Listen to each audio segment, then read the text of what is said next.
Muslim worshippers fill mosques across the Middle East region to pray Taraweh, a nightly prayer occurring every evening during Ramadan.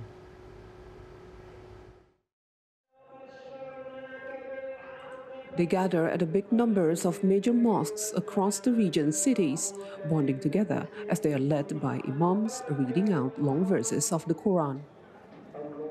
In Jerusalem, where the Al-Aqsa Mosque compound earlier witnessed an Israeli police raid which sparked tension, worshippers lined up in hundreds to perform the prayers.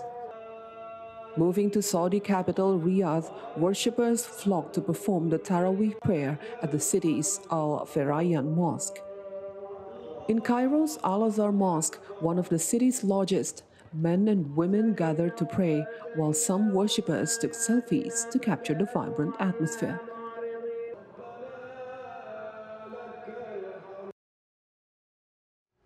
This Ramadan, Muslims in Taiwan perform fasting in spring season with a different duration of fasting than previous year, which is for 14 to 14.5 hours.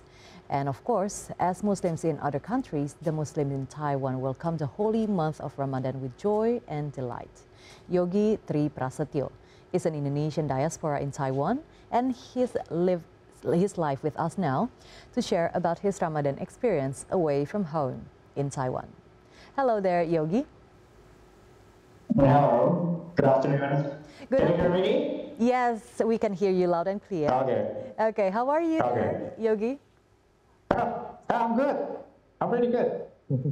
So with the time difference between Indonesia, Jakarta, more specifically, and Taiwan, so have you had your break fasting for today? Not yet. We just like 1 hour ahead, but like in the next 50 minutes, like it's actually the time for me to break. Okay. So just have to wait for extra 50 minutes. So what are you planning to have for breakfast today? Is it something like from Indonesian dishes? No, it's quite difficult to find like in my, especially near my house, it's very rare to find like Indonesian cuisine, but I have to ride motorcycle for like 50 minutes, to go to the Indonesian restaurant. And usually like, it's not open up until in the morning. So yeah, I just eat like regular food, the bread and then the juice and fruits, that's all. Okay, so you have adapted, so to say, with the condition. So how long have you been living in Taiwan? Well, I've been here since 2013, but during the COVID pandemic, like I returned to Indonesia. So basically, like I've been living in here for perhaps like if you count like the whole time in Taiwan, perhaps like 7 years. Yeah. Okay. So can you say like how's the experience of fasting in Taiwan over the recent years, especially with the changes after the COVID-19 outbreak? Oh, the changes. I think like the one that's actually quite different actually. Like now you can go for Tarawih, like in a mosque, like and now the Ramadan in here is actually shorter than like years ago, because like years ago it was exactly during summer, and usually in the summer, like the period of the Ramadan in Taiwan, it used to be like, I don't know, 17 hours perhaps, during that time. But now I think it's getting less and less because it's actually getting closer to the winter. So I'm looking forward for the Ramadan of the next following like 5 or 6 years, because like, I think it's going to be during the spring or even like during the winter. So actually like you can get the advantage that it's actually shorter. Okay. So how do you compare the situation of Ramadan in Taiwan and Indonesia?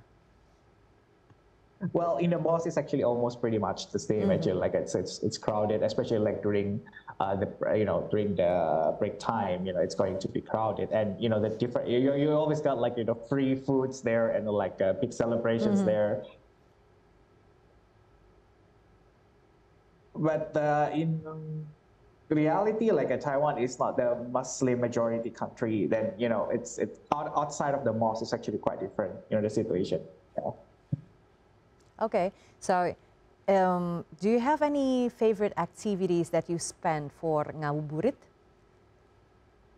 Oh yes, of course. Like my favorite activity is actually like I go to the I would like to say Taiwanese restaurant. Like and then like I eat the Taiwanese dumpling, and it's actually halal one. And those typical Taiwanese or like Chinese food, like you cannot find that in the, in Indonesia. So that's actually my favorite time when I'm in here. Okay, but you must be missing Indonesian food. What you miss the most from Indonesian food, that especially for breakfast? Is it gorengan maybe? Wow, for my oh yeah, I really miss like martabak. Yeah, martabak. Yeah,